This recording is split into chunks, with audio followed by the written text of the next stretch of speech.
আমি বারবার বলছি, সমস্ত কিছু এখনের ফিল্ম দুনিয়ার মধ্যে আমরা আগে দেখতাম সত্যজিৎ রায় এবং মৃণাল সেন বা এরকম যারা বহু পুরনো যারা সিনেমা করতেন, আমরা তো এই ফিল্মগুলো হচ্ছে আসল ফিল্ম।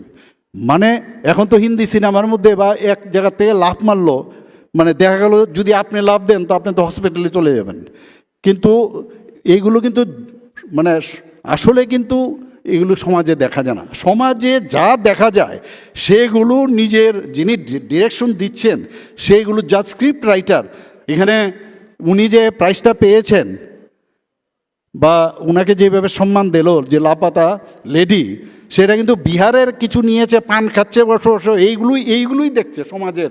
মানে আসল যে reality, you are actors and your directors is god, your directors are god. আর এই জিনিসটাই যদি আমরা এখানে ডাইরেক্টররা যখন দেখায় তো বলে আরে দারুণ তো এই ফিল্মটা, অর্থাৎ সে কিন্তু সমাজে সেটা দেখে এবং যত তার মানে মানে একুরেট হবে সেটাই কিন্তু আমাদের পুরস্কৃত হয়, পুরস্কার পায়।